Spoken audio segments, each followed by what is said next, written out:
ఒక కథ భక్తి గురించి మాత్రమే కాదు, అహంకారం ఎలా మనల్ని కాల్చేస్తుందో చెప్పే కథ.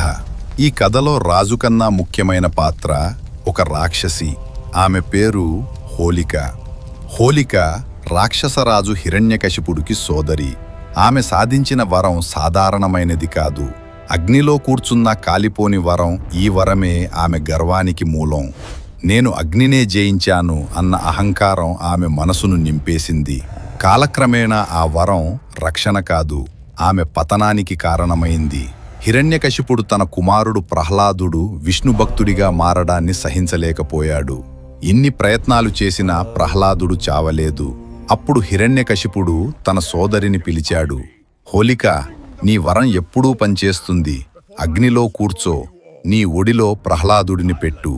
ఆ క్షణంలో హోలిక ఒక్కసారైనా ఆలోచించలేదు. ఈ వరం నాది, నాకేం కాదు అన్న గర్వమే ఆమెను అందురాలిని చేసింది. ప్రజలందరూ చూస్తుండగా మంటలు ఆకాశాన్ని తాకుతున్నాయి. హోలిక అగ్నివైపు అడుగువేసింది. ఆమె ముఖంలో భయం లేదు, ఉంది కేవలం అహంకారం. ప్రహ్లాదుడు మాత్రం ఏమీ మాట్లాడలేదు, భయపడలేదు. అతని నోట ఒక్క నామం మాత్రమే, నారాయణ నారాయణ. అగ్ని మండింది, మంటలు ఎగసిపడ్డాయి.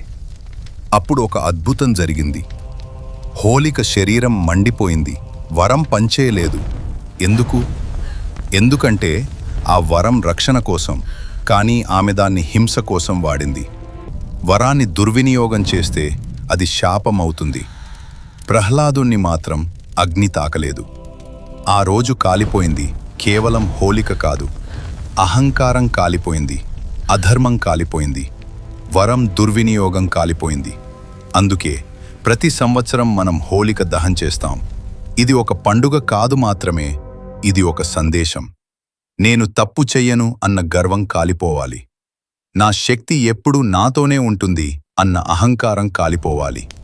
హోలిక దహన్ మనకు నేర్పే పాఠం: శక్తి ఉన్నా వినయం ఉండాలి, వరమున్నా ధర్మం ఉండాలి, భక్తి ముందు అహంకారం నిలవదు. హోలిక తప్పు చేసింది, కానీ ఆమె కథ మనకు హెచ్చరికగా నిలిచింది. హోలిక దహన్ అంటే రాక్షసిని కాల్చడం కాదు, మనలోని చెడును కాల్చడం.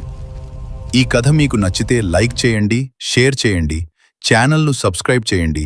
ధర్మానికి జయం, అహంకారానికి నాశనం.